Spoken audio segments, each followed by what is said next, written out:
Cuando íbamos a casa de mi abuela en Guerrero, su hermano Edmundo siempre nos invitaba a su finca, que en realidad era la segunda mitad del terreno donde vivían ellos dos. En un patio con mucha vegetación tenía varias hamacas amarradas a los troncos.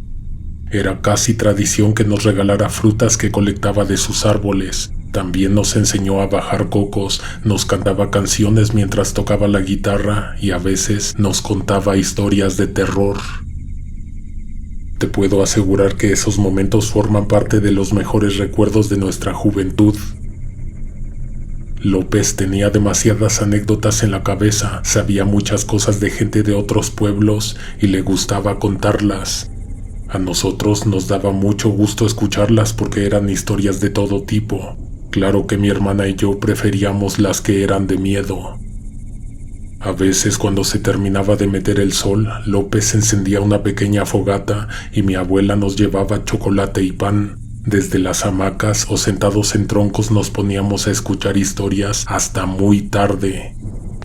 Esto que te voy a contar le pasó a él. Edmundo López, que en paz descanse, era hermano de mi abuela. Todos lo llamaban López, pero a nosotros nos gustaba decirle tío. Él fue joven a la mitad del siglo pasado. Entonces en el mundo hacían falta muchas cosas que ahora damos por hecho. Ahora imagínate en un solitario pueblo de Guerrero.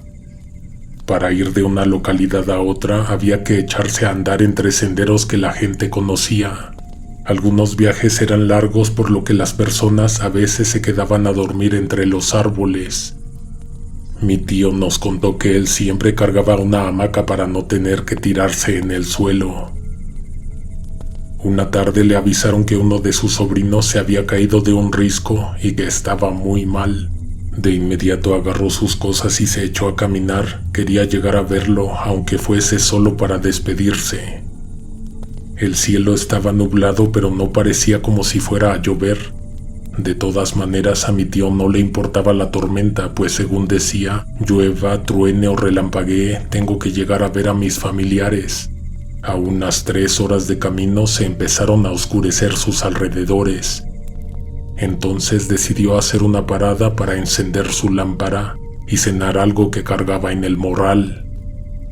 Se sentó en una banca tallada en un tronco, muy conveniente para descansar un rato antes de continuar.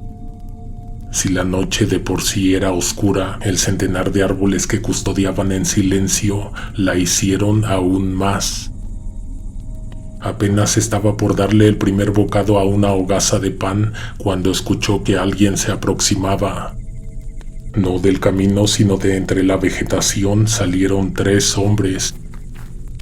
Para ese momento todo estaba tan oscuro que cargar una lámpara ya no era tan necesario como obligatorio. Esas personas no contaban siquiera con una lámpara, así que les fue demasiado oportuno encontrarse a López en completa soledad. No solo lo despojaron de su lámpara, sino que también le quitaron el morral. Ahí llevaba unas monedas, la hamaca y alimento que guardaría para después. Se quedó solamente con lo que tenía en las manos, que era un pedazo de pan. Quiso ir tras de ellos, pero uno traía una pistola y le apuntó hasta que desapareció a lo lejos y se hizo la oscuridad absoluta. No iba a poder continuar, así que empezó a palpar la banca para ver de qué manera se podría acomodar para dormir en ella. Lo poco del cielo que se podía ver a través de las hojas y las ramas de los árboles, de pronto se iluminó con el destello que provocó un relámpago. En el ambiente se comenzó a sentir la humedad. En cualquier momento empezarían a caer las primeras gotas de lluvia. Fue entonces que mi tío vio que había una luz encendida a sus espaldas, aproximadamente a unos 50 metros. Pensó que de seguro eran aquellos hombres que se habían sentado cerca a comerse lo que le habían robado. La luz no se movió durante un buen rato, tal vez indicando que se habían instalado para pasar la noche por allá. López pensó que si fuese lo suficientemente cauteloso podría tomar de vuelta su lámpara y su morral. La hamaca tal vez no, porque de seguro ellos estarían usándola y mi tío no quería despertarlos. Caminó muy lentamente entre los árboles tratando de no romper ni una rama, hasta que vio que la luz que iluminaba un poco dentro de tanta oscuridad no era la de su lámpara, y por lo tanto se había equivocado al pensar que los ladrones estarían acampando ahí. Había una casita sencilla pero bien construida. A mi tío le pareció más como el altar de un santo o un pequeño mausoleo, pero la descripción que él nos daba encaja muy bien con una vivienda. Tenía amplios ventanales y macizos muros de ladrillo. En vez de focos, las paredes tenían antorchas. De hecho, la luz que él vio era la de la única que estaba encendida. Pasar la noche dentro de ese lugar sonaba mejor idea que a la intemperie bajo una tormenta que el cielo amenazaba con soltar en breve. Sin embargo, las puertas estaban bien cerradas, al igual que las ventanas. Tomó la antorcha y revisó los alrededores. A un costado de la casa encontró muebles muy viejos echándose a perder. Del otro lado, al parecer no había nada, pero a unos 20 pasos a la izquierda encontró un pozo. López se preguntaba a quién le pertenecería esa construcción, qué significaba, quién había dejado una antorcha encendida, a qué hora irían a regresar. Pensó que podría sacar agua del pozo, así que se acercó. Se decepcionó al ver que no había cubeta ni una cuerda cerca para hacerlo. Se recargó en el borde y miró hacia arriba para sentir en la cara las primeras gotas de agua. Justo cuando iba a levantarse para buscar si la casa pudiera cubrir de la lluvia, escuchó una voz que venía del interior de la tierra. Al principio le pareció que había sido su imaginación, pero luego volvió a escuchar la voz y no solo eso, le estaban hablando a él por su nombre. Mi tío nos dijo que era la voz de un niño, pero también la de un joven, de un adulto y de un anciano. Primero le preocupó que hubiera tanta gente allá abajo, pues no había cuerda para ayudarlos a salir. Aquellas voces que salían de la garganta de piedra le dijeron a mi tío que tenían mucha hambre, pues no habían comido nada en 2 meses. A López solo le quedaba un pedazo de pan y pensaba guardarlo para más tarde. 2 meses parecía una exageración, tal vez las personas al fondo deliraban por la falta de alimento. En lugar de partir lo que quedaba, dejó caer el pedazo completo hacia el fondo del agujero. Nunca se escuchó cuando esto cayó al agua o en las manos de quienes, de un momento a otro, guardaron silencio total. Los alrededores del pozo se iluminaron de pronto. Mi tío dijo que miró a sus espaldas y vio que ahora el resto de antorchas estaban encendidas y la puerta de entrada de la casa se había abierto por completo.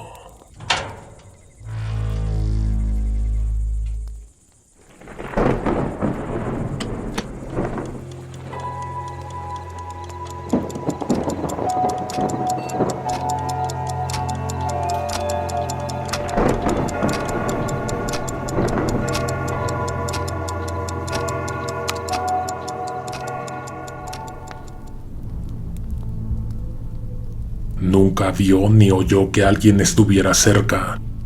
Para abrir la puerta y encender las antorchas se necesitaba hacer algo de ruido. Sin embargo, la casa y sus alrededores estaban tan desolados que hasta provocaban intranquilidad. Después de todo, ¿qué clase de persona se aísla a vivir en una casa como esa, a 4 horas de distancia del pueblo? Antes de que López intentara entrar, se asomó por las ventanas, se anunció, avisó que tenía intenciones de ingresar. Lo que él no quería era sorprender al dueño y que lo recibiera con plomo. Buscaría adentro una cuerda para ayudar a salir a las personas que estaban en el pozo, esperando que no volviera el propietario de la casa porque todo apuntaba a que él los tenía prisioneros hasta allá abajo. López entró a la vivienda. Llevaba consigo una antorcha, por lo que pudo contemplar muy bien lo que se iba encontrando al paso. La puerta de entrada lo llevó a un corredor con piezas o habitaciones en ambos lados. En ellas no había puertas, pero no se podía ingresar, pues tenían la entrada restringida con oxidado alambre de metal que se entrecruzaba por todo lo largo del marco. La primera que vio estaba vacía, salvo por montones de polvo acumulados en las esquinas, en las paredes y en los suelos. En otra de las habitaciones había una silla cubierta por una densa capa gris. Vio que ahí dentro no había nada de lo que buscaba, por lo que prosiguió. Cuando se asomó entre el alambrado de la siguiente estancia, dio un salto y se retiró porque vio a una persona sentada en el suelo dándole la espalda. Mi tío le habló, pero de él no obtuvo ni la más mínima muestra de reconocimiento de su presencia. Pudo haber sido un muñeco, pudo haber sido un cuerpo momificado. Cuando López entendió que no iba a suceder nada, miró del otro lado, pero no encontró nada interesante. La última pieza al final del corredor era la única que tenía abierto el paso. Había un catre limpio, un tocador con viejos artículos de higiene de aquel entonces, y en una de las paredes, colgada del gancho de una varilla que sobresalía, una cuerda. Mi tío la tomó y salió al patio de inmediato. El cielo tronaba más fuerte y en intervalos más cortos, tal como si la tormenta se estuviera acercando aún más. Después de hacer un buen nudo y amarrar un extremo a un árbol cercano, lanzó el resto de la cuerda deseando que ésta llegara hasta el fondo. No era necesario que lo explicara, pero de todos modos les gritó desde arriba que haría lo posible por sacarlos de a uno por uno. Después de que aventó la soga, no sucedió nada inmediatamente, lo cual parecía indicar que o la cuerda no había llegado lo suficientemente abajo, o que tal vez no había nadie bajo la superficie de la tierra. Unos momentos adelante, alguien jaló la cuerda. La fuerza de carga que le provocó a López no parecía tan pesada como una persona, ni siquiera como un niño. Mi tío jaló la cuerda porque efectivamente algo se había prendido de ella. Cuando terminó de subirla, se encontró con algo que no esperaba en lo absoluto. Un balde de lámina venía colgando al final de la soga. López la terminó de sacar del pozo y la examinó. En su interior había molares, premolares, incisivos y caninos, dientes humanos. También había uñas, pero no recortes, sino uñas arrancadas completas.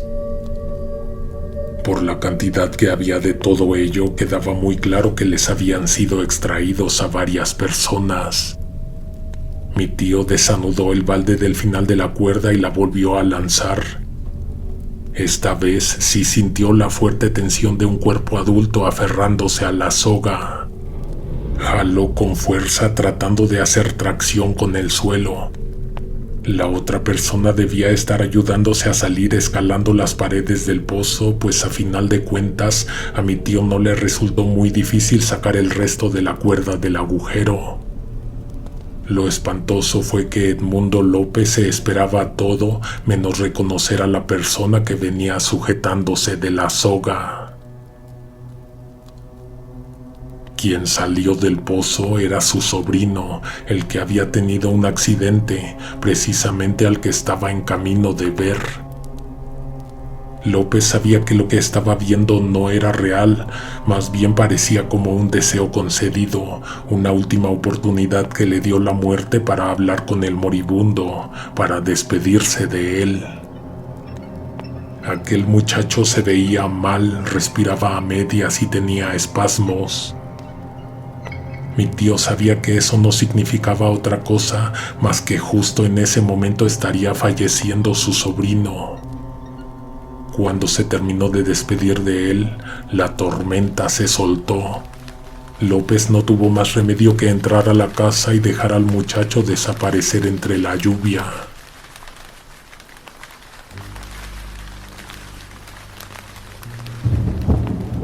Mi tío le dio las gracias a la casa.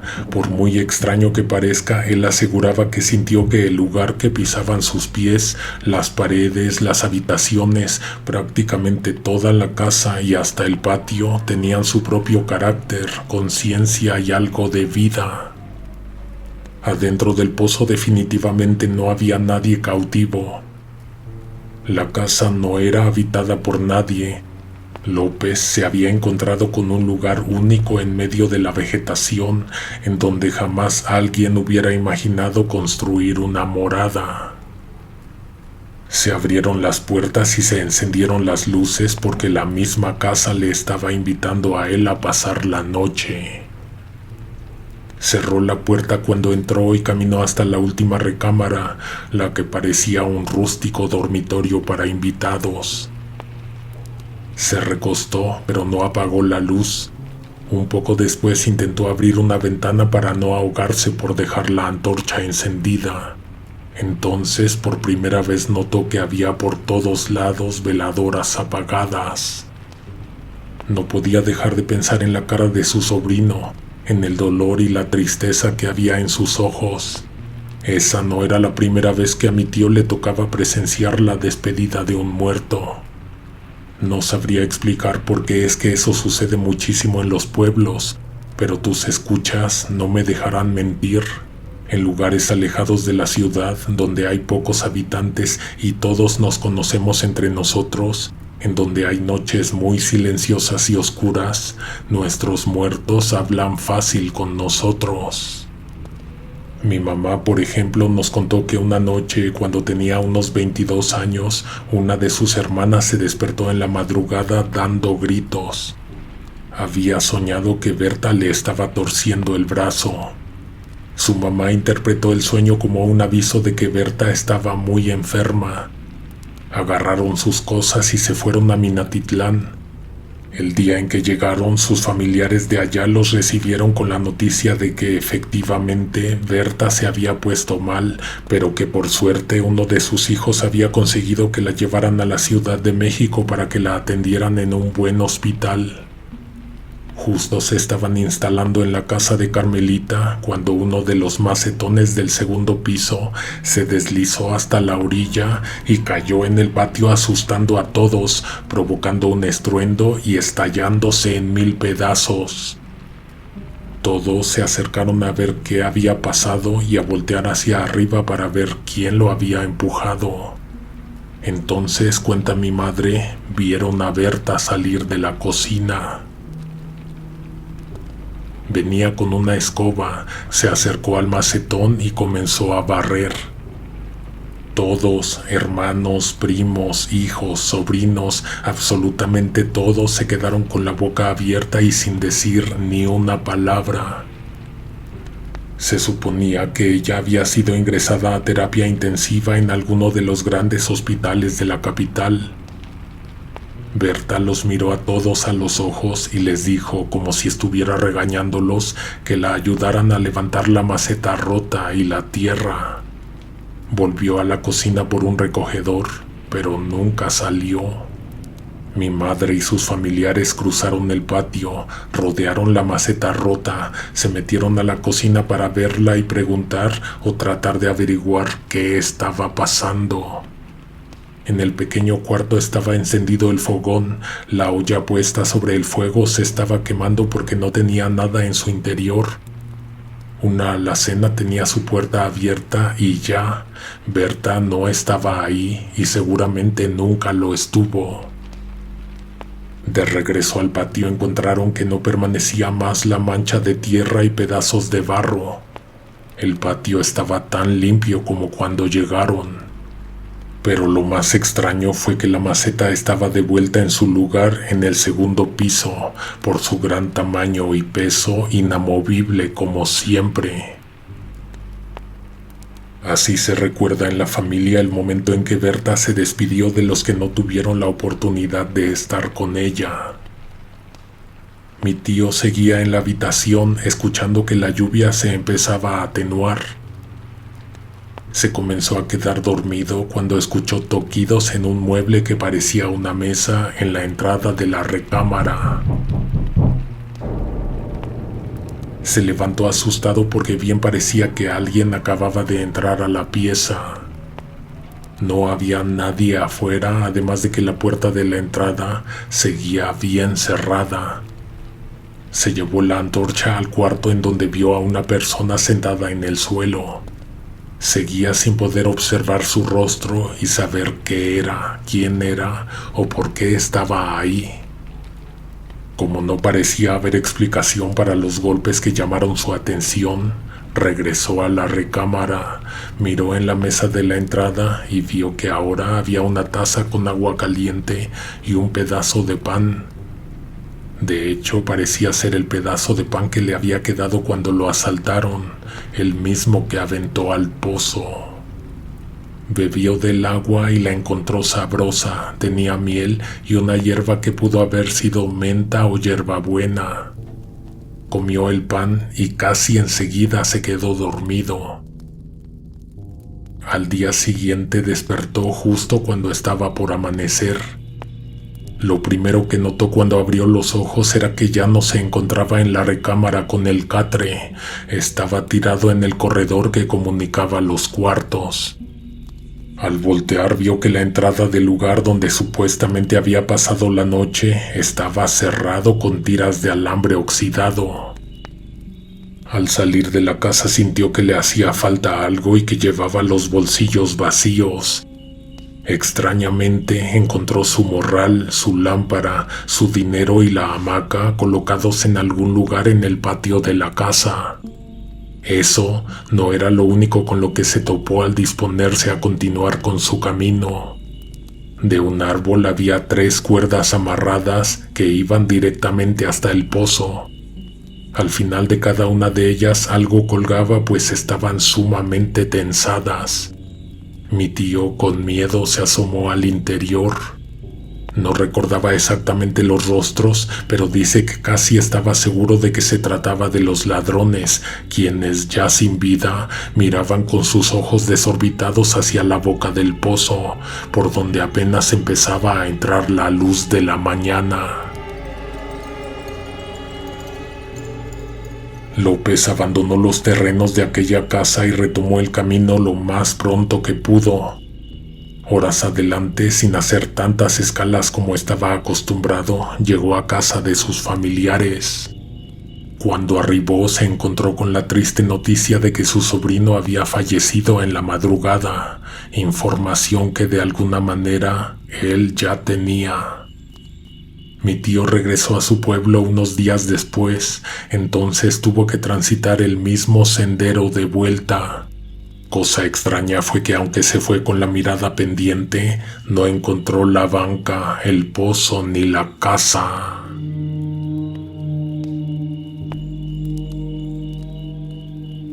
Antes de redactar lo que mis hermanos y mis primos guardaban en sus recuerdos sobre esta experiencia, investigué y me encontré con que mi tío se había equivocado en un detalle primordial de su historia.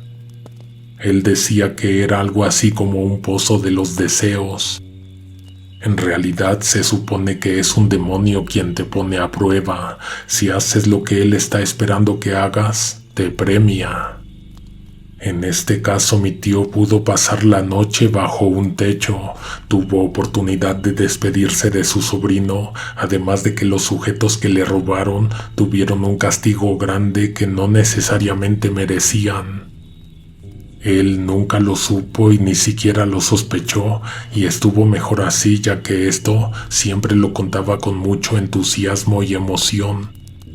Si quieres, la historia puede terminar aquí mismo, pero si tienes curiosidad, déjame decirte que mi tío se enteró de que alguien fue a buscar la casa y el pozo después de escuchar su relato, y para sorpresa de muchos que pensaban que era una invención de López, ese hombre sí la encontró, pero esa es una historia para otra ocasión. Espero pronto poderles mandar la historia si es que les ha interesado. Después de la muerte de mi abuela y su hermano dejamos de ir a ese pueblo. Aún así le quiero mandar saludos a la familia López y Marín. De parte de Alguien Te Observa en la Oscuridad mandamos saludos a Marlene del Rosario Vidal por su cumpleaños. Y por otro lado agradecemos a quienes nos mandaron super gracias. Verónica Velarde, Alma Ramírez, Stex, Gustavo Alberto Ramírez, Victoria Jaegui, Guillermo Jaime, Crazy Dad, Angelus Anastasia, Gabriela Martínez, Heidi Torres, Luigi Mal, Carmen Villalobos, Absud Nigurad, Juan Carlos Cobas, Sandra Salinas, Marcia Abril, Creepy Camaleón y Pati Delgado, Roberto Medina, Incorpio, Ángel Vázquez, Héctor Gus, Pedro Rosas, Barça Blaze, Lady Ginebra, Alejandra Díaz de León, Emily Merlín, Katy R., Alexis Bañarlos, Hugo Emiliano y Susue Valdés. Nos escuchamos pronto. Alguien te observa en la oscuridad.